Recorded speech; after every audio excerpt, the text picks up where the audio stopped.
En mi cumpleaños número 64 no recibí flores, ni palabras de amor, ni un «gracias, mamá» de mi hijo. Recibí algo mucho más cruel. Frente a todos los invitados, con un micrófono en la mano y un vestido rojo que parecía una bandera de guerra, mi nuera levantó la voz y gritó: «Esa vieja va a morir pronto y heredaremos todo». Las risas nerviosas recorrieron el salón. Algunos aplaudieron por compromiso, otros bajaron la cabeza incómodos. Pero lo que me atravesó como un cuchillo no fueron sus palabras, sino el gesto de mi hijo. Aplaudió.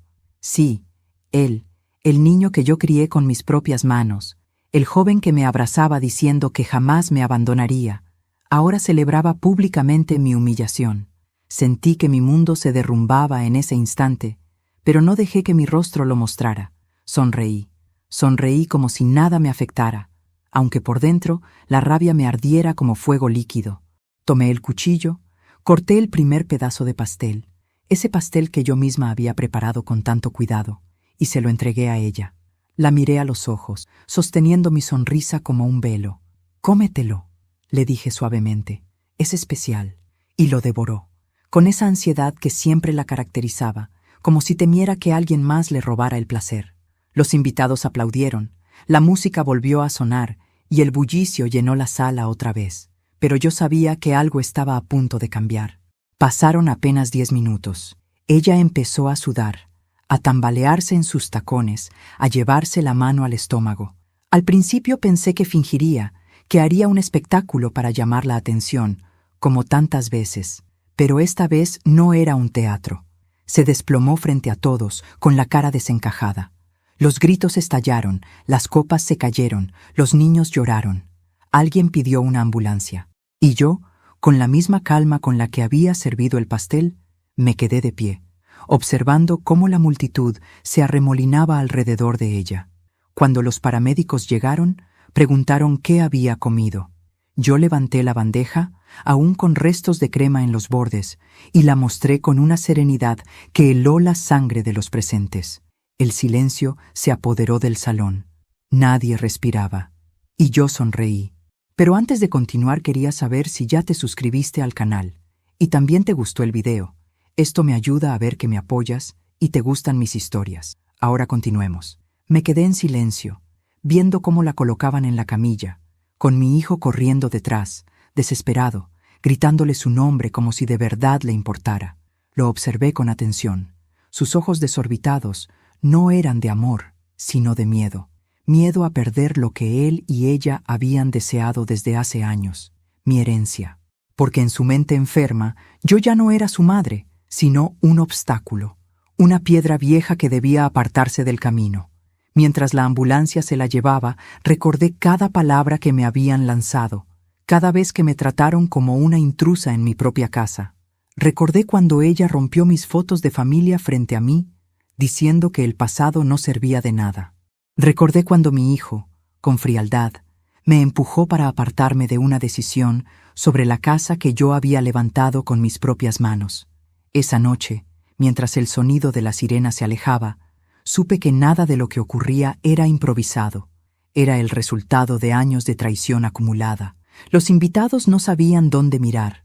Algunos cuchicheaban, otros me miraban con sospecha. Nadie se atrevía a preguntarme nada directamente. Yo simplemente recogí los platos de la mesa, uno por uno, como si nada hubiera pasado. Mis manos no temblaban. Mi corazón sí, pero no de miedo, de determinación. El resto de la fiesta se disolvió en un caos extraño. La música se apagó, las luces se tornaron frías. Algunos vecinos se retiraron apresurados, otros se quedaron por simple morbo. Y yo me quedé sola frente al pastel, mirando los trozos intactos que aún quedaban en la mesa. Pensé en cortarme uno para mí, pero no lo hice, porque ese pastel no era para celebraciones. Era un recordatorio, un símbolo de que la paciencia de una madre, tantas veces humillada, tiene un límite. Esa noche, cuando todos se habían marchado, me senté en silencio frente a la mesa vacía. Cerré los ojos y dejé que los recuerdos me inundaran. Vi a mi hijo pequeño corriendo en el patio, llamándome con su vocecita. Me vi a mí misma, joven, cargando 2 trabajos para darle un futuro. Recordé las noches en vela cuidándolo cuando estaba enfermo. Y entonces la imagen cambió. Lo vi hoy, aplaudiendo las palabras de su esposa, celebrando mi humillación. Ese contraste fue como un veneno mucho más fuerte que el del pastel. El teléfono sonó en la madrugada. Era el hospital. Me dijeron que mi nuera estaba grave, que aún no sabían qué había causado el malestar. Mi hijo tomó el teléfono después, con voz quebrada, pidiéndome que fuera. Sonreí en la oscuridad. No respondí, porque entendí que por primera vez en mucho tiempo, el poder estaba en mis manos. Cuando colgué el teléfono aquella madrugada, la voz de mi hijo aún resonaba en mis oídos. Me pedía que fuera al hospital, que acompañara a su esposa, que me preocupara como si nada hubiera pasado. Pero yo no fui, no porque no pudiera, sino porque ya no me quedaban fuerzas para sostener lo que hacía tiempo se había roto. Y entonces, en la soledad de la noche, los recuerdos me arrastraron hacia atrás, hacia el inicio de todo, hacia los años en que yo era otra mujer, una mujer que aún creía que el sacrificio era suficiente para ganarse el amor de un hijo. Me casé joven, apenas con 20 años. Mi esposo, Julián, era un hombre trabajador, de esos que parecen hechos de madera firme y corazón noble. No teníamos riquezas, apenas un techo humilde que compartíamos con esperanza. Recuerdo que, cuando quedé embarazada, no había mayor ilusión que pensar en el futuro de aquel niño que venía en camino. Imaginábamos un hogar lleno de risas, una vida sencilla pero digna. Nunca sospeché lo breve que sería ese sueño compartido. Julián murió cuando nuestro hijo tenía apenas 8 años. Fue un accidente en la fábrica donde trabajaba. Recibí la llamada en plena madrugada, y con ella se apagó todo lo que yo había conocido como seguridad. El velorio fue rápido, sobrio, sin lujos. Yo estaba allí, con el vestido negro prestado por una vecina, sintiendo que el suelo se hundía bajo mis pies. Miraba a mi hijo dormido en un banco, ajeno a la tragedia que lo dejaría sin padre. Esa noche hice una promesa silenciosa, que nunca le faltaría nada, aunque para eso tuviera que partirme en 2, en 3 o en 1000 pedazos. Y cumplí. Tomé trabajos que jamás habría imaginado. Limpié casas de gente que me miraba como si yo fuera invisible. Cociné en mercados, vendiendo sopas baratas para poder pagar cuadernos. Planché ropa ajena hasta que mis dedos se agrietaron. Hubo días en que apenas comía, porque prefería guardar la poca comida para él. Pero nunca le mostré la carencia. Me esforzaba por hacer que todo pareciera suficiente. Le inventaba juegos cuando no había juguetes. Le hacía pasteles sencillos con harina y azúcar cuando no alcanzaba para dulces. Recuerdo especialmente una noche de invierno. La estufa se había apagado porque no tenía dinero para carbón. El frío calaba hasta los huesos. Mi hijo lloraba en la cama, con las manos heladas. Entonces lo abracé fuerte, lo envolví en mis brazos y le canté las mismas canciones que me cantaba mi madre. «No tengas miedo», le dije. «Yo siempre estaré contigo». Y él, con esa inocencia que me mantenía viva, me respondió: «Yo te cuidaré cuando seas viejita, mamá». Qué cruel puede ser el destino. Porque ese mismo niño, que con ojos llenos de lágrimas me prometió nunca dejarme, fue el que aplaudió en mi cumpleaños cuando su esposa dijo que yo pronto moriría. A lo largo de los años, nunca me quejé de la dureza de la vida. Al contrario, encontraba pequeñas victorias en las cosas más simples. Verlo llegar del colegio con buenas notas, escucharlo reír en la calle con sus amigos, verlo dormir tranquilo después de un día largo. Para mí, todo eso era suficiente. Yo no necesitaba joyas ni viajes, solo necesitaba verlo crecer sano y feliz. Hubo momentos en que pensé que mi sacrificio había valido la pena. Cuando terminó la escuela y consiguió su primer trabajo, sentí un orgullo indescriptible. Lo miraba y pensaba: ese hombre fuerte y capaz salió de mis manos, de mis desvelos, de mis lágrimas.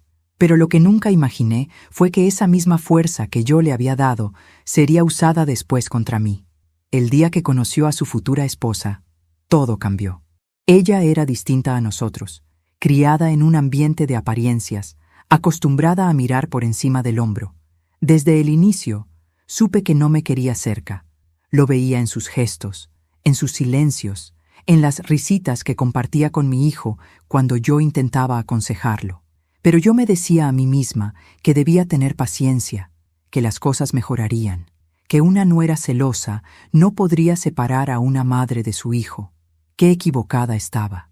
Años después, me vi reducida a un rincón en mi propia casa. No podía opinar, no podía decidir, no podía siquiera poner una foto en la sala sin que ella la quitara. Todo lo que yo había construido parecía borrarse poco a poco. Y mi hijo, él nunca dijo nada, nunca me defendió, nunca se puso de pie para recordarle a su esposa que yo era la mujer que lo había criado. Cada silencio suyo era una traición que me dolía más que cualquier palabra. Esa acumulación de recuerdos, de noches sin sueño, de humillaciones silenciadas, fue lo que me trajo hasta aquí. Al momento en que corté ese pastel y le entregué a mi nuera el primer pedazo, sabiendo que ese sería el inicio de algo más grande, no lo hice solo por mí. Lo hice por la mujer joven que un día se quedó viuda con un hijo en brazos. Lo hice por cada lágrima escondida, por cada promesa rota, por cada sacrificio que quedó sin agradecer. Ahora, mientras ella se retuerce en una cama de hospital y mi hijo me llama suplicando que acuda, yo cierro los ojos y escucho la voz del niño que fue, diciéndome: «Te cuidaré cuando seas viejita». No puedo evitar reír con amargura, porque esa promesa murió hace mucho y lo único que me queda es mi propia fuerza. Y si esa fuerza tiene que volverse venganza, entonces que así sea. Recuerdo perfectamente la primera vez que la vi. Era un domingo caluroso, de esos en que el aire parece quedarse atrapado entre las paredes y la ropa se pega a la piel. Mi hijo llegó a casa con ella tomada del brazo, sonriendo como hacía mucho que no lo veía sonreír. Sus ojos brillaban con entusiasmo y orgullo, como si quisiera mostrarme un tesoro. Yo lo miré con ternura, y aunque estaba cansada del trabajo y con las manos aún manchadas de harina por el pan que había estado preparando, me las limpié con apuro en el delantal y salí a recibirlos con una sonrisa. «Mamá, te presento a Laura», dijo él, con esa voz que aún conservaba un matiz de niño cuando quería complacerme. Ella me extendió la mano. Era joven, muy bonita, con un vestido elegante que desentonaba con la sencillez de nuestra casa. Tenía un perfume fuerte, demasiado para mi gusto, y unos ojos que me recorrieron de arriba a abajo en cuestión de segundos. Su sonrisa parecía amable, pero había en su mirada un destello frío que no pude ignorar. La invité a pasar y le ofrecí un vaso de agua fresca. Ella lo tomó, pero lo sostuvo como si el vaso de vidrio ordinario de mi cocina le quemara las manos. Noté que miraba todo con una curiosidad disfrazada, como quien inspecciona un lugar para juzgarlo. En su boca no había críticas abiertas, pero sus ojos hablaban.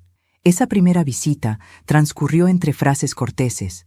Ella hablaba de viajes, de restaurantes, de marcas de ropa que yo ni conocía. Yo me limité a escuchar, a asentir de vez en cuando. Mi hijo estaba encantado, completamente absorbido por su presencia, y yo, aunque percibía algo extraño, quise creer que todo era producto de mis celos de madre. Pensé, es normal que me sienta desplazada, todas las madres lo sienten cuando sus hijos encuentran pareja. Pero no era eso, era algo más profundo, algo más oscuro. Con el tiempo, Laura empezó a aparecer con más frecuencia. Se acomodaba en la sala como si fuera suya, encendía el televisor sin preguntar, corregía mis maneras de cocinar como si yo necesitara consejos. Una vez, mientras preparaba arroz con pollo, el plato favorito de mi hijo desde pequeño, ella se inclinó hacia él y dijo riendo: «¿Cómo podías comer esto de niño? Parece comida de hospital». Él rió con ella, y yo sentí que algo se me rompía por dentro. Las visitas se transformaron en estancias largas. De pronto comenzó a quedarse a dormir, primero algunos fines de semana, luego de manera casi permanente. Trajo ropa, perfumes, cajas, y en menos de lo que imaginé, ya vivía en mi casa. No hubo una conversación formal, ni un acuerdo. Simplemente un día desperté y descubrí que mis espacios estaban invadidos por su presencia. Al principio, traté de llevar la situación con paciencia. Quería que mi hijo fuera feliz, y si ella lo hacía feliz, entonces debía aceptarlo. Eso me repetía cada noche. Pero lo que no imaginaba era que esa paciencia sería interpretada como debilidad. Laura empezó a marcar territorio con una sutileza calculada. Cambiaba los muebles de lugar sin consultarme, pintaba las paredes de colores que yo detestaba, retiraba las fotos familiares de la sala y las reemplazaba por retratos suyos con mi hijo, como si yo nunca hubiera existido. Una tarde Mientras doblaba mi ropa, la escuché decirle a mi hijo: «Tu madre necesita entender que ya no manda aquí. Esta es nuestra casa ahora». Esperé que él respondiera, que me defendiera, que pusiera un límite, pero no. Solo escuché su silencio cómplice. Ese silencio me dolió más que cualquier insulto. Los meses se convirtieron en años, y con ellos llegaron las humillaciones más abiertas. Laura me corregía delante de los invitados, se burlaba de mis costumbres, despreciaba mis recetas, me llamaba anticuada. Mi hijo reía con ella o, peor aún, repetía las mismas frases como si fueran suyas. Era como ver a un extraño con el rostro de mi hijo. Lo peor fue cuando llegaron los nietos. Yo soñaba con ser abuela cariñosa, con compartir juegos y enseñarles canciones. Pero Laura se encargó de que mi presencia fuera mínima en sus vidas. Cada vez que intentaba acercarme, ella se interponía. «No la molesten, la abuela está cansada». O peor, «No hagan caso, su abuela siempre dice tonterías». Y los niños, inocentes, empezaron a imitar esas actitudes. Un día, el mayor me dijo con voz inocente pero hiriente: «Abuela, tú estorbas». Me quedé helada. No lloré frente a él, no me permití romperme en su presencia, pero esa frase se clavó en mí como un puñal. Con el tiempo, Laura dejó de disimular. Su desprecio era abierto, su hostilidad clara. Yo ya no era parte de mi casa, era una intrusa tolerada. Y mi hijo nunca levantó la voz por mí.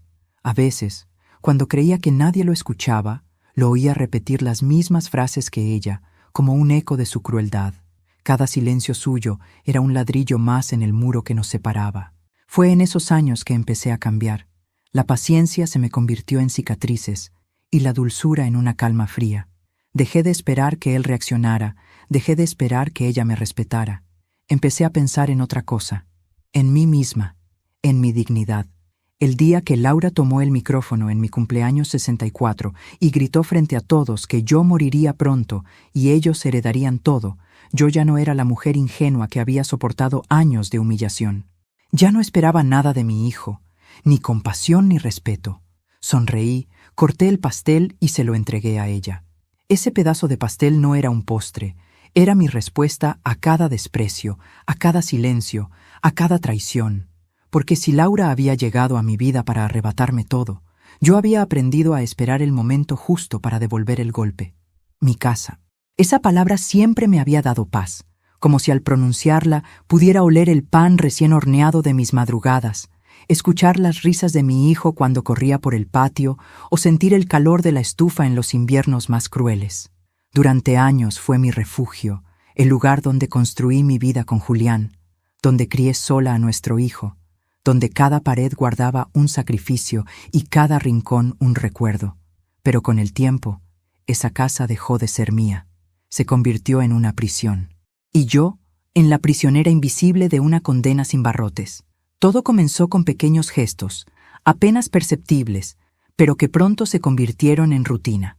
Laura cambiaba las cortinas sin consultarme, reorganizaba la cocina, se apropiaba de los armarios. Al principio quise convencerme de que era normal. Después de todo, era la esposa de mi hijo, y era natural que quisiera dejar su huella. Pero lo que me inquietaba era la intención detrás de esos cambios. Cada objeto mío desplazado, cada recuerdo guardado en cajas, era un paso más hacia mi borrado. El día en que quitó de la sala la foto de mi boda, fue el primero en que entendí lo que estaba pasando. Era un retrato sencillo, en blanco y negro, con Julián mirándome como si en ese momento yo fuera el centro de su mundo. Esa foto me había acompañado desde su muerte. Me recordaba que, aunque se había ido demasiado pronto, me había amado profundamente. Una tarde, al entrar en la sala, ya no estaba. En su lugar había un cuadro moderno, caro, frío. Corrí a buscarla y la encontré en una caja en el garaje, arrugada, como si fuera un trasto viejo. Sentí que me arrancaban algo del pecho. Los días se volvieron pesados. Laura empezó a dar órdenes, como si yo fuera su sirvienta. «Limpia esto, ordena aquello, no toques eso». Yo obedecía en silencio, no porque aceptara mi papel, sino porque entendí que cada discusión solo reforzaba su poder. El silencio se convirtió en mi única defensa. Pero ese silencio también me estaba consumiendo. Con el tiempo, mi espacio se redujo a un solo cuarto, el que alguna vez había sido mío y de Julián. Allí guardaba las pocas pertenencias que ella no había tocado aún, una colcha bordada por mi madre, un relicario con la foto de mi hijo cuando era niño, algunos cuadernos donde solía anotar gastos y recuerdos. Ese cuarto era mi celda y al mismo tiempo mi santuario. Pasaba horas allí, escuchando el eco de la casa que ya no me pertenecía. Mi hijo. Él era el guardia silencioso de esa prisión. Nunca me defendió. Cuando Laura me ordenaba cosas delante de él, permanecía callado. Cuando ella me insultaba, fingía no escuchar. Hubo un día, uno que nunca olvidaré, en que ella me gritó en plena cena: «Usted sobra aquí. Esta es mi casa». Yo lo miré, esperando que interviniera, que dijera algo. Pero lo único que hizo fue bajar la cabeza y seguir comiendo. Esa noche lloré en silencio, no por las palabras de ella, sino por el silencio de él. Los nietos también fueron moldeados bajo esa dinámica. Al principio corrían hacia mí con risas y abrazos, pero poco a poco, influenciados por su madre, empezaron a verme como un estorbo. «La abuela no entiende nada», repetían. «O, mamá dice que no le hagamos caso». Cada palabra inocente era un recordatorio de cómo la semilla del desprecio se plantaba en sus corazones. Y yo, impotente, solo podía observar cómo me borraban de la vida de los niños que había soñado con amar.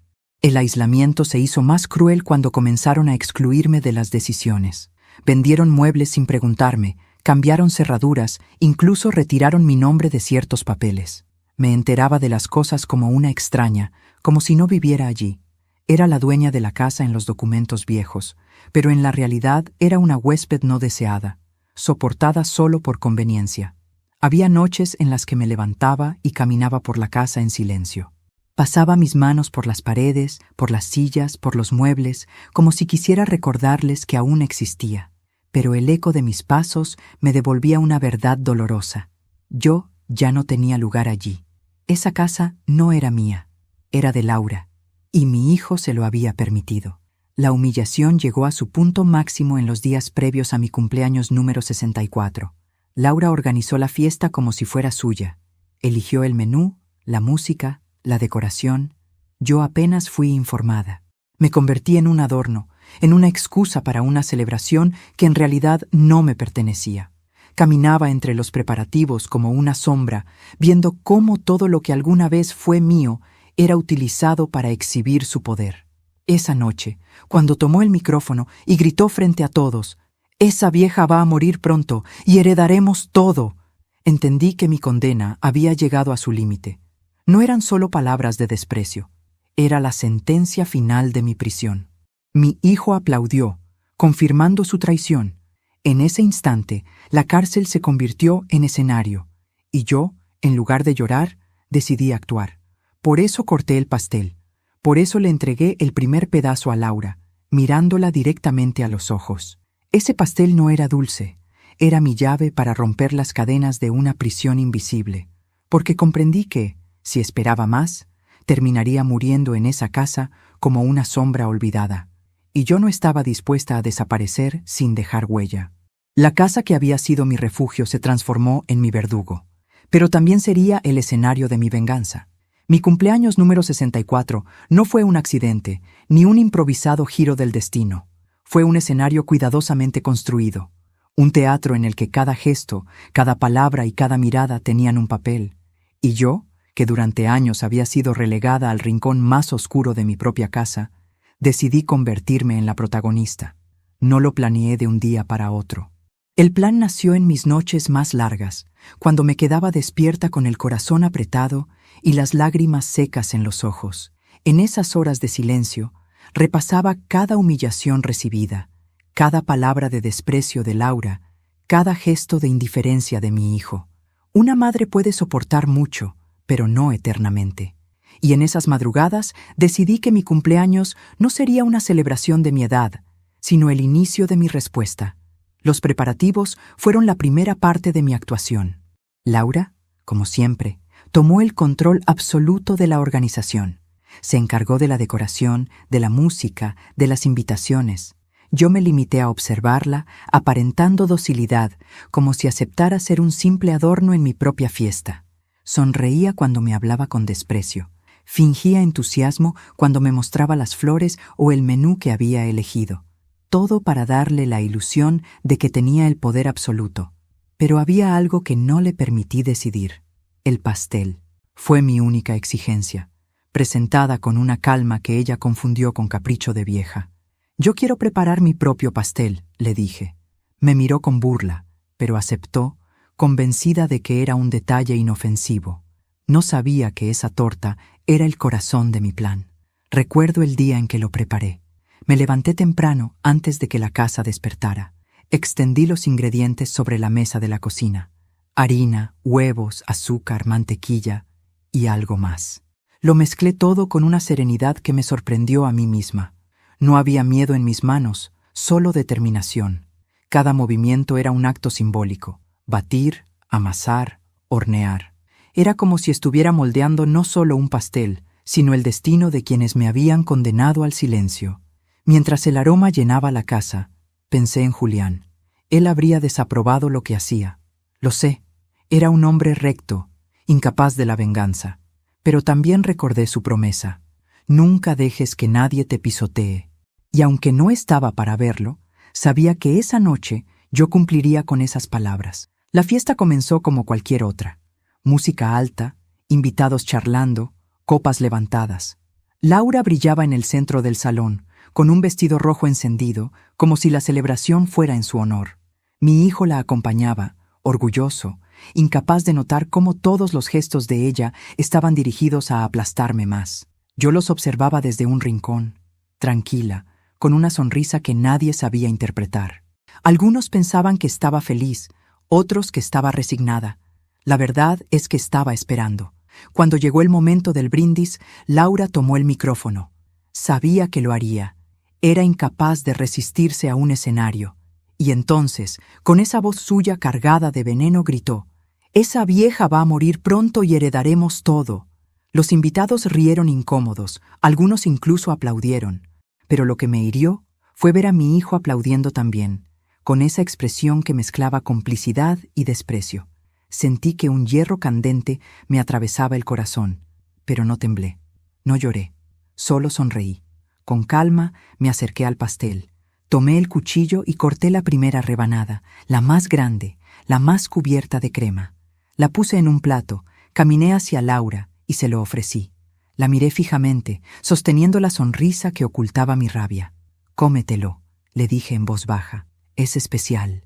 Ella lo tomó sin sospechar nada, y lo devoró como devoraba todo en la vida, con avidez, con la soberbia de quien cree que el mundo le pertenece. Aplaudieron, brindaron, la música volvió a sonar. Yo regresé a mi lugar, observando en silencio. Sabía que la espera sería breve. Pasaron 10 minutos. Laura empezó a sudar. Sus manos temblaban. Su respiración se agitó. Al principio trató de disimularlo, pero su cuerpo no le permitió seguir. Cayó al suelo, convulsionando, mientras los invitados gritaban y corrían en todas direcciones. Mi hijo se arrodilló a su lado, desesperado, llamándola entre sollozos, y yo, con la misma serenidad con la que había servido el pastel, me quedé de pie, observando. Cuando los paramédicos llegaron y preguntaron qué había comido, levanté la bandeja aún con restos de crema y la mostré. Mi sonrisa desconcertó a todos. Algunos se llevaron la mano a la boca, horrorizados. Otros me miraron con una mezcla de miedo y respeto. Yo no dije nada. No hacía falta. Esa noche, mientras la ambulancia se alejaba con la sirena encendida, entendí que mi cumpleaños no había sido una celebración, sino un renacimiento. Durante años había sido prisionera en mi casa, víctima del desprecio de mi hijo y de su esposa. Pero ese día, en ese salón lleno de gente, recuperé algo más valioso que la libertad. Recuperé mi poder. El pastel no era solo un postre, era un mensaje, una advertencia, una prueba de que la mujer que habían creído débil, inútil y vieja, aún tenía la fuerza suficiente para escribir su propio final. Y ese final apenas estaba comenzando. El veneno nunca estuvo en el pastel. El veneno había estado en sus palabras, en sus gestos, en cada silencio de mi hijo, gota a gota, año tras año, hasta envenenar mi alma por completo. Yo no necesitaba un frasco oculto ni una sustancia mortal para acabar con ella. Laura ya me había matado muchas veces en vida. Me arrancó mis recuerdos, mi hogar, mi rol de madre y de abuela. Lo que ocurrió aquella noche no fue más que el reflejo de todo lo que ella misma había sembrado. Mientras la veía retorcerse en el suelo, con los labios pálidos y los ojos en blanco, recordé cada escena que me había llevado hasta ese momento, porque nada de lo que pasó surgió de repente. Todo fue acumulándose como capas de veneno en un cuerpo que, tarde o temprano, tenía que colapsar. Me vi a mí misma en el día en que me gritó frente a los nietos: «Tu abuela no sabe nada, no le hagan caso». Y vi las caritas de los pequeños, dudando, mirándome con vergüenza, aprendiendo de su madre que yo era alguien a quien ignorar. Esa humillación me atravesó como una espada. Quise protestar, pero mi hijo estaba allí, y lo único que hizo fue quedarse callado. Ese silencio me dolió más que cualquier insulto. Recordé también aquella tarde en que Laura rompió un álbum entero de fotografías. Eran fotos antiguas, amarillentas, donde mi esposo y yo aparecíamos abrazados, jóvenes, llenos de esperanza. Ella las tomó, una por una, y las desgarró en pedazos frente a mí. «Esto no sirve de nada», dijo, con esa sonrisa venenosa. «Aquí solo importamos nosotros». Yo recogí los fragmentos en el suelo, llorando en silencio, mientras mi hijo miraba sin intervenir. Esa imagen se quedó grabada en mi mente, los trozos de mi pasado esparcidos como basura. Hubo otro día, más cruel todavía. Yo estaba en la cocina, preparando una sopa sencilla, cuando escuché la conversación entre ellos. No sabían que yo estaba cerca. «¿Hasta cuándo vamos a mantener a tu madre aquí?», preguntó Laura. «Ya no aguanto su presencia». «Ojalá se muera pronto», contestó mi hijo. Sentí que el aire me faltaba. Me apoyé contra la pared para no caer. Aquellas palabras fueron más letales que cualquier veneno que pudiera mezclar en un pastel. Escuchar a mi propio hijo, la razón de todos mis sacrificios, desear mi muerte. No había dolor mayor. Cada recuerdo era una dosis. Cada desprecio, cada risa burlona, cada puerta cerrada en mi cara fue acumulándose en mí. Y cuando Laura tomó el micrófono aquella noche de mi cumpleaños y gritó frente a todos: «Esa vieja va a morir pronto y heredaremos todo», supe que ya no había vuelta atrás, porque el veneno no estaba en el pastel. El pastel era solo el espejo de lo que ellos mismos habían creado. Mientras la ambulancia se la llevaba, me fijé en mi hijo. Estaba desesperado, llorando, suplicando, pero yo conocía bien esa desesperación. No era por amor, era por miedo. Miedo a perder la seguridad económica que tanto ansiaba. Miedo a que su futuro heredado se desmoronara. Lo vi y comprendí que lo había perdido mucho antes de esa noche. En los días siguientes, la casa se llenó de rumores. Los vecinos hablaban en voz baja. Algunos me miraban con compasión, otros con desconfianza. No importaba. Yo ya no necesitaba su aprobación, porque mientras ellos murmuraban, yo entendía algo que siempre había estado frente a mí. Lo que mata no es el veneno de un frasco, sino el veneno del alma, y Laura estaba llena de él. Me pregunté muchas veces si había cruzado una línea, si había hecho lo que no debía, pero cuando recordaba sus palabras, sus burlas, sus gestos, las dudas se desvanecían. Yo no era una asesina, era una madre vengada. Una mujer que se había negado a morir lentamente bajo el desprecio de quienes debían amarla. El veneno de la traición no es instantáneo, es lento, invisible, y se desliza entre los días comunes hasta volverse insoportable. Yo había bebido de esa copa durante años, y en mi cumpleaños número 64 decidí devolvérsela. A veces me pregunto si mi hijo entendió el mensaje. Cuando lo vi correr detrás de la camilla, con los ojos desorbitados, supe que algo dentro de él se quebraba. Tal vez, en ese instante, comprendió que una madre puede soportar todo, menos la traición, que mi silencio no era debilidad, sino preparación, que cada lágrima escondida era, en realidad, un ladrillo en el muro de mi venganza. Esa noche, mientras el eco de la sirena se perdía en la distancia, caminé por la casa como si fuera mía otra vez. Toqué las paredes, recogí los restos del pastel y me senté en la sala vacía. El veneno de la traición me había herido por años, pero también me había dado fuerzas. Y ahora, en lugar de matarme, me mantenía viva, porque entendí que la traición puede destruirte, o convertirte en alguien más fuerte que nunca. Y yo había elegido lo segundo. Esa noche, después de que la ambulancia se llevó a Laura, el salón quedó sumido en un silencio espeso. Los invitados permanecían de pie, mirándose unos a otros, con los vasos aún en las manos y las copas a medio vaciar. La música se había detenido de golpe, como si también hubiera comprendido que lo que había ocurrido no era una simple escena de familia, sino un terremoto que había sacudido las entrañas de todos. Los rostros me decían más que las palabras. Había ojos de horror, de duda, de lástima, pero sobre todo había un brillo de complicidad vergonzosa, porque todos ellos, en algún momento, habían visto lo que ocurría en mi casa. Todos habían presenciado las humillaciones, los desprecios, las risas crueles a mi costa. Y sin embargo, ninguno habló, ninguno me defendió. Se limitaron a mirar, a girar el rostro, a callar. Ese silencio era la verdadera enfermedad que corroía a todos. Recuerdo que la señora Marta, vecina de la cuadra, fue la primera en acercarse. Tenía la voz temblorosa y los ojos vidriosos. «Perdón, doña... Yo muchas veces quise decir algo, pero pensé que no era asunto mío». La miré fijamente. No respondí, porque ¿qué podía decir? Ella me había visto llorar en la vereda cuando Laura me echaba de la cocina. Me había visto regresar del mercado con las bolsas pesadas mientras mi nuera se paseaba con el auto nuevo. Me había visto comer sola en mi cuarto mientras en la sala se celebraban cenas. Y nunca dijo nada. Después se acercó don Ernesto, un viejo amigo de la familia. Con voz baja murmuró: «Yo siempre supe que esa muchacha era mala, pero uno se queda callado por respeto». Me reí, pero no con alegría. «Respeto», le respondí. «Eso es lo que me faltó durante años». Los demás empezaron a murmurar, como si la caída de Laura hubiera despertado conciencias dormidas. Recordaban escenas, detalles, momentos en los que mi hijo y su esposa me habían humillado. Todos lo sabían, todos lo habían visto, pero nadie había hecho nada. Esa verdad me golpeó con más fuerza que cualquier palabra de mi nuera.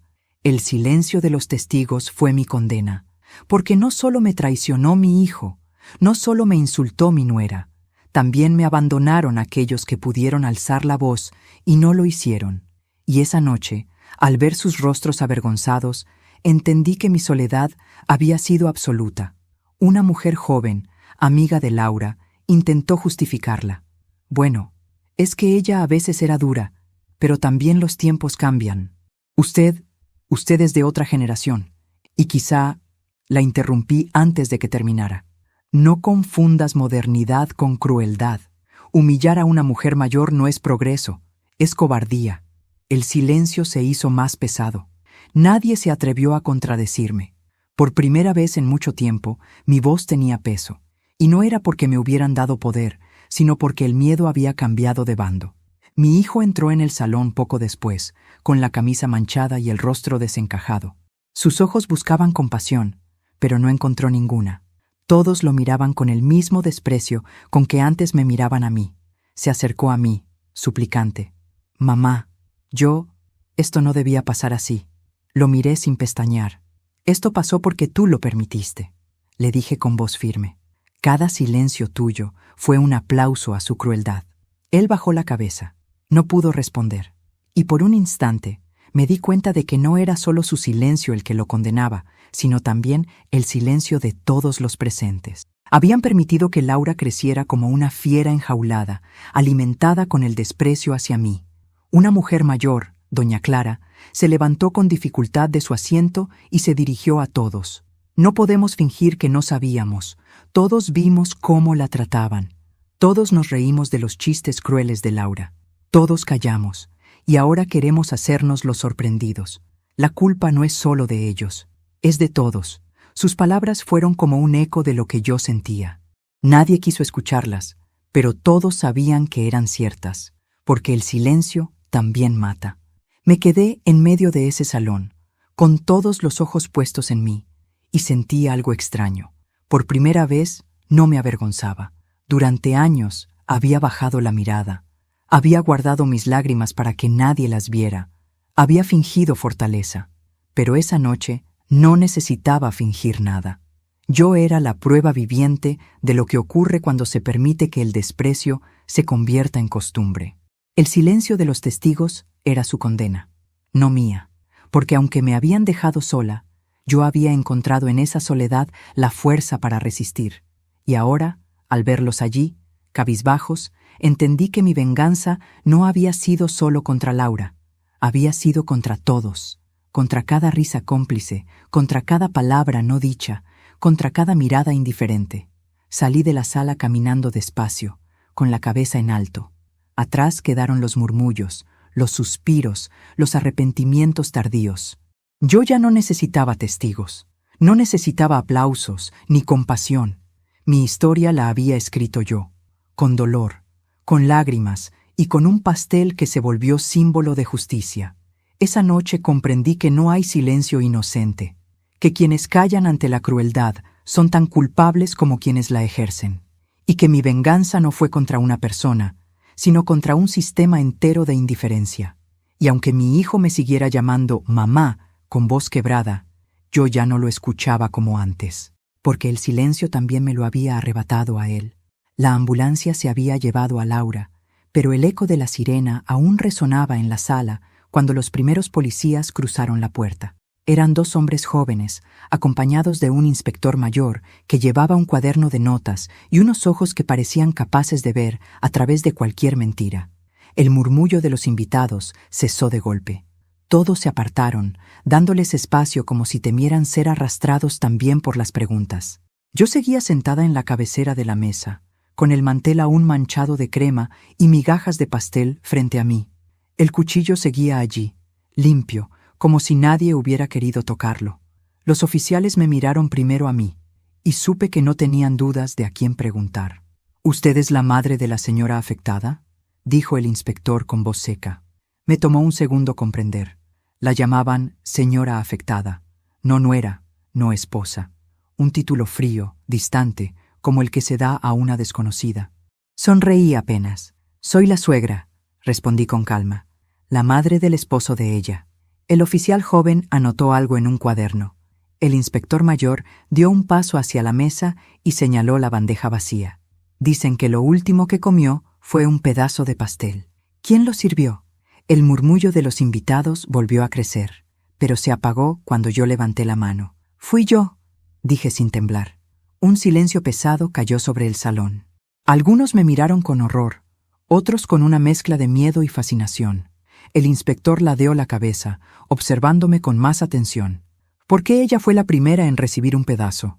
Me incliné ligeramente hacia adelante, sosteniendo su mirada. Porque era mi cumpleaños.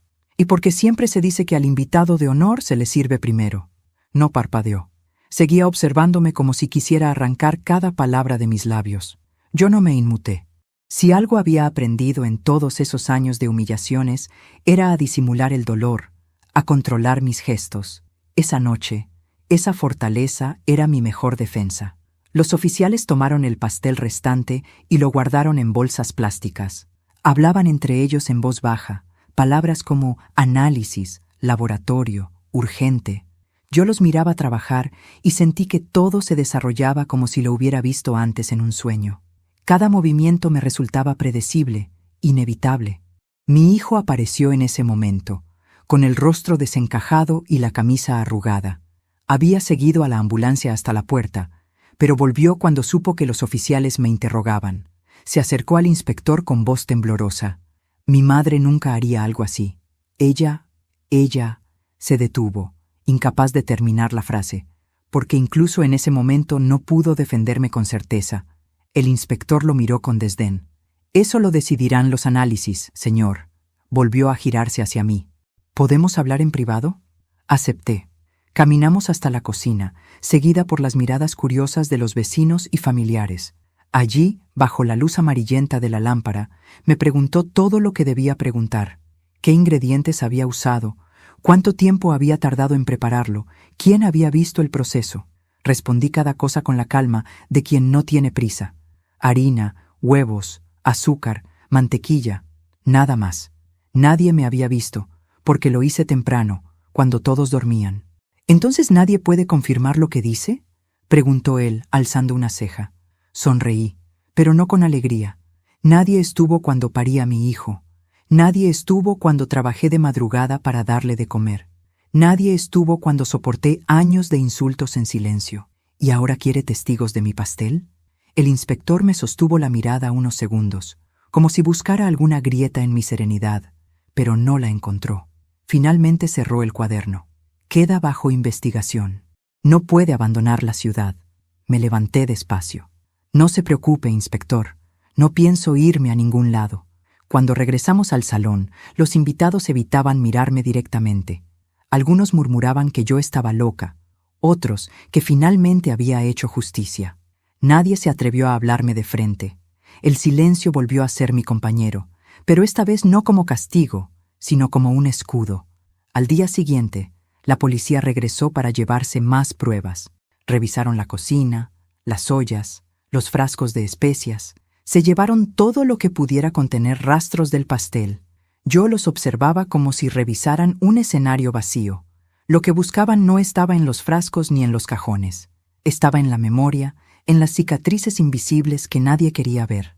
Los días pasaron y la investigación avanzaba lentamente. Los análisis de laboratorio no encontraban nada concluyente. El pastel estaba limpio. No había veneno. Laura seguía hospitalizada, con un diagnóstico incierto que oscilaba entre intoxicación y crisis nerviosa. El pueblo se dividió. Algunos juraban que yo había intentado matarla, otros que simplemente había recibido el peso de sus propios pecados. Mientras tanto, yo caminaba por la calle con la frente en alto. Los mismos que antes apartaban la vista ahora me miraban con respeto o con miedo. Nadie se atrevía a insultarme más, porque incluso sin pruebas, yo me había convertido en algo más grande que una anciana humillada. Era la mujer que había enfrentado a su verdugo con un pastel en la mano. En el fondo, sabía que el inspector volvería, que no dejaría el caso en el aire. Y no me equivocaba. Una tarde llamó a mi puerta. Su silueta alta y seria me recordó al verdugo de un juicio. Entró, se sentó frente a mí y suspiró. Los resultados son claros. No hubo veneno. Su nuera no enfermó por el pastel. Lo miré en silencio. Sin embargo, continuó él, todos los testigos coinciden en que usted actuó con una calma extraña, demasiado control. Sonreí como si me hubiera dicho un cumplido. Cuando una mujer ha llorado tanto como yo, inspector, aprende a no temblar. Él cerró su cuaderno y me observó por última vez antes de marcharse. No sé qué hizo usted en esa fiesta, señora, pero todos saben que algo cambió esa noche. Tenía razón. Yo no había necesitado veneno. El verdadero veneno ya lo había bebido Laura durante años, y ese día simplemente lo escupió frente a todos. Y así comenzó una nueva etapa. Ya no era la investigación de la policía lo que me importaba, sino el juicio moral que estaba por desatarse en toda la comunidad. El pueblo entero parecía contener la respiración en los días posteriores a la fiesta. Nadie hablaba abiertamente, pero el rumor se extendía como humo entre las calles estrechas, colándose en cada tienda, en cada banco de la plaza, en las conversaciones a media voz de los vecinos. Ya no era simplemente el cumpleaños de una anciana lo que había ocurrido. Era el derrumbe público de una mentira que llevaba años pudriéndose dentro de mi casa. Laura seguía hospitalizada. Los médicos no encontraban rastro de veneno en su cuerpo, pero la verdad era que la enfermedad no venía de un pastel. Venía de ella misma, de su soberbia, de su odio, de ese veneno invisible que había derramado sobre mí durante tantos años y que por fin, como una serpiente que se muerde la cola, la había alcanzado.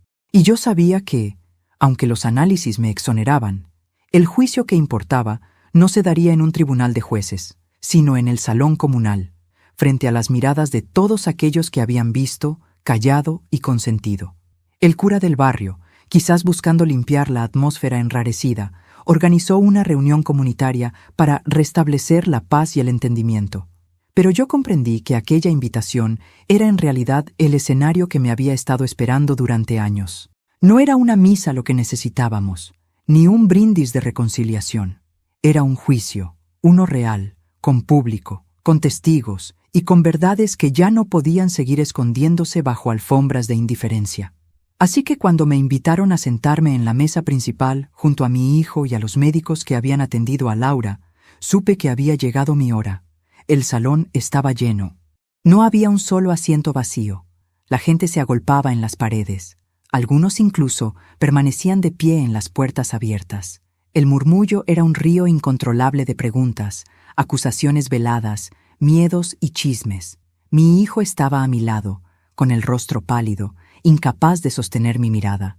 Se veía como un hombre derrotado antes de que comenzara la batalla, y por primera vez en años lo sentí pequeño, casi infantil, como aquel niño que un día me prometió cuidarme de vieja. Solo que ahora esa promesa no valía nada. El cura pidió silencio y habló de unidad, de familia, de respeto. Sus palabras eran correctas, pero huecas. La gente no había acudido a escuchar sermones. Había venido por la tensión, por la verdad, por el espectáculo de una familia rota. Y yo lo sabía. Por eso me levanté antes de que el sacerdote pudiera concluir, y mi voz, clara y firme, se elevó sobre todos. «He callado demasiado tiempo», dije, dejando que cada sílaba resonara en las paredes. «Hoy no quiero sermones de unidad, porque no se puede unir lo que está podrido. Hoy quiero decir la verdad». El silencio cayó como un manto pesado. Sentí decenas de ojos clavados en mí. Mis manos no temblaban. Mis años de lágrimas ya me habían entrenado para esto. Les conté todo, desde la primera vez que Laura cruzó mi puerta con esa mirada fría, hasta la manera en que fue ocupando cada rincón de mi casa, borrando mi historia, mis fotos, mis recuerdos. Les hablé de los insultos, de las risas, de cómo me empujó a un rincón como si fuera una intrusa en mi propio hogar.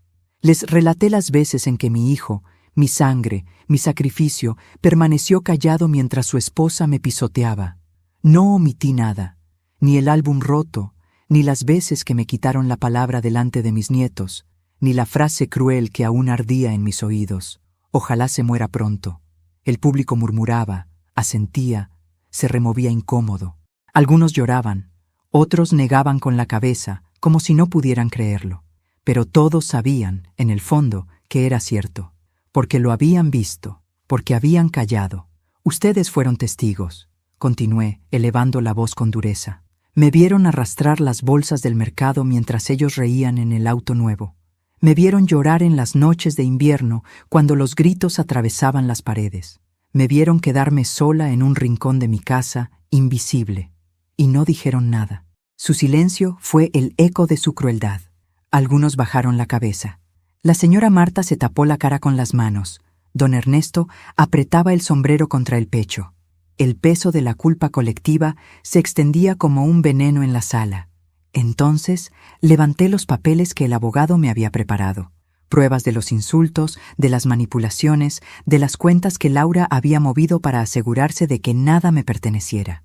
La evidencia de que yo no estaba loca, de que mi memoria no inventaba agravios. La verdad, escrita en documentos con sellos oficiales.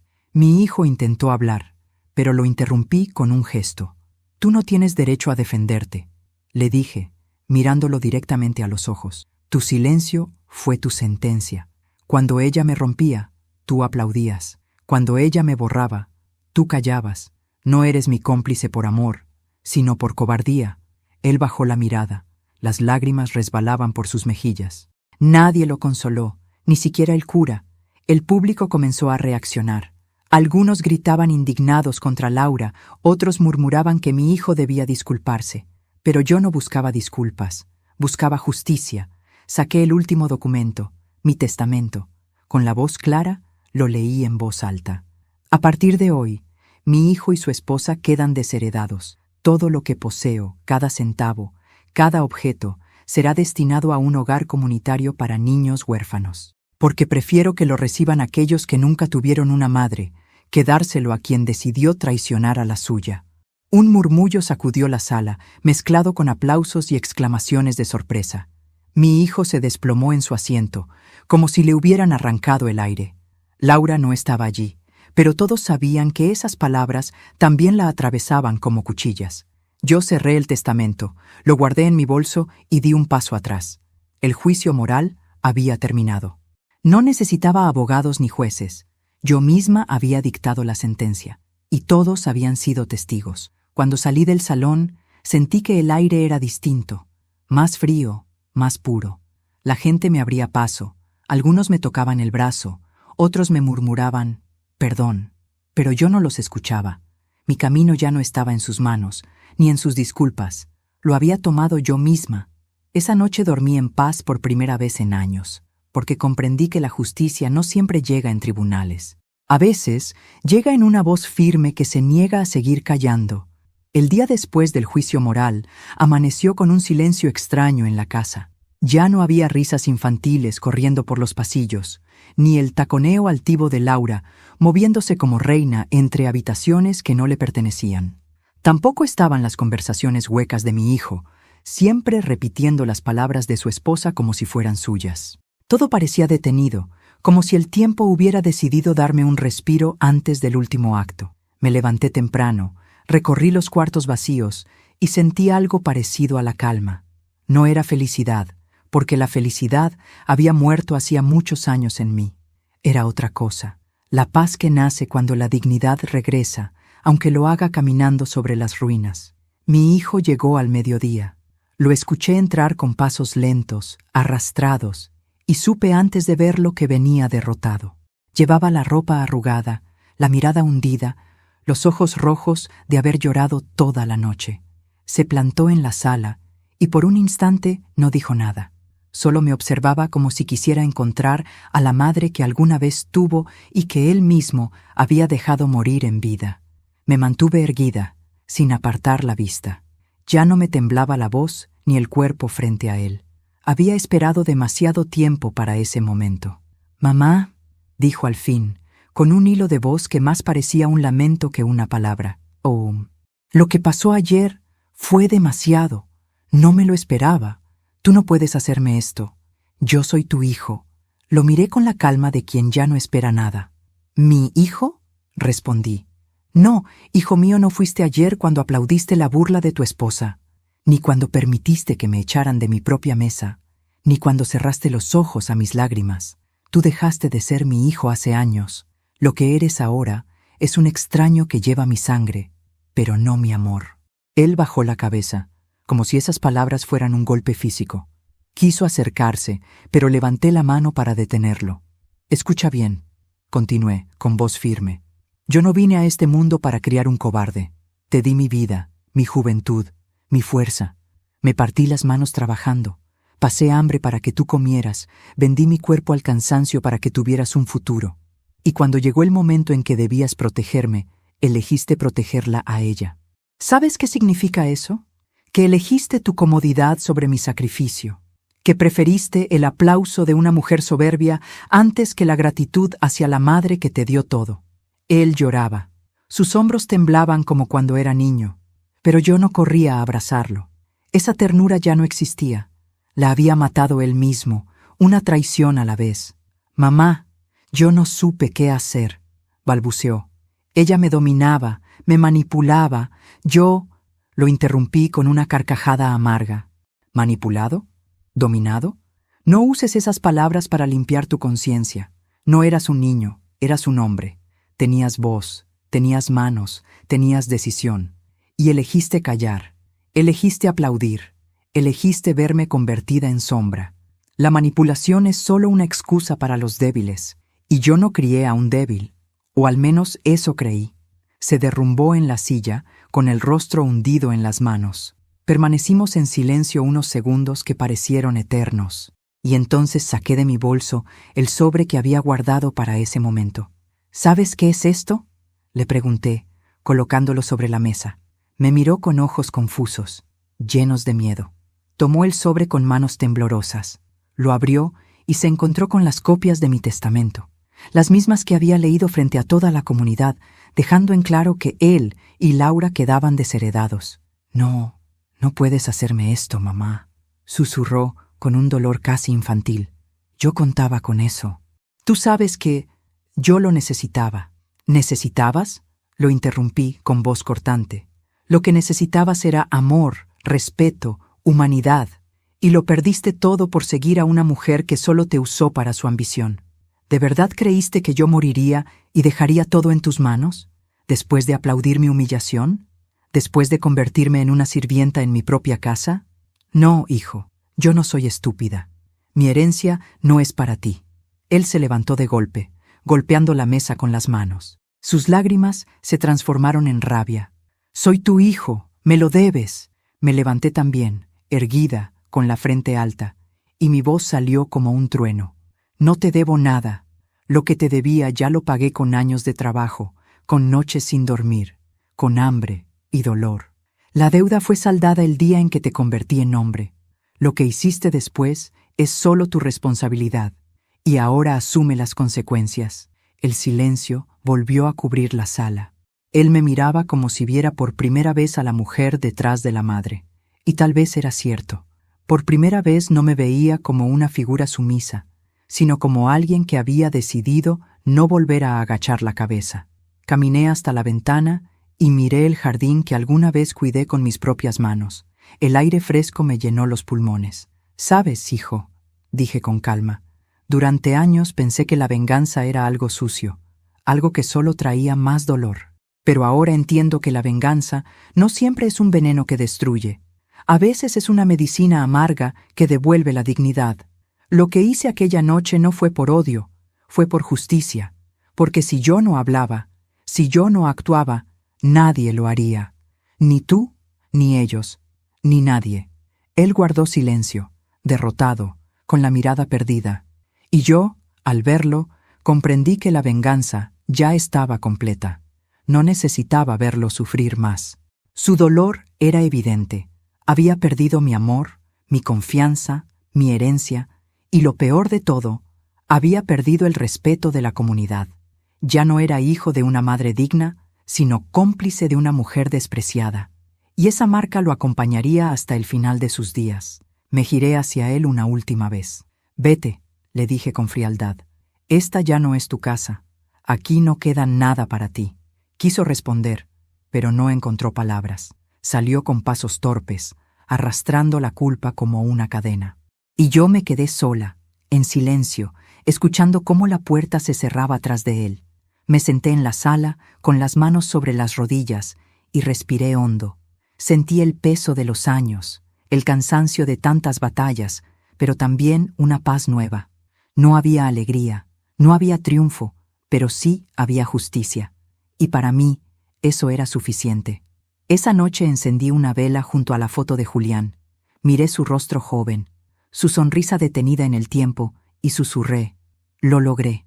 No dejé que me pisotearan. No dejé que nuestra historia fuera borrada. Quizá perdí a nuestro hijo, pero recuperé mi nombre. La llama titilaba, iluminando las paredes que alguna vez fueron prisión y que ahora eran refugio. Entendí entonces que la verdadera venganza no había sido contra Laura, ni contra mi hijo. Había sido contra la mujer débil en que me habían convertido durante años. Esa mujer había muerto en mi cumpleaños número 64 y en su lugar había nacido otra, fuerte, implacable, libre. Y así, en el silencio de la noche, con el fuego iluminando mis recuerdos, supe que el clímax no era su caída, sino mi renacimiento.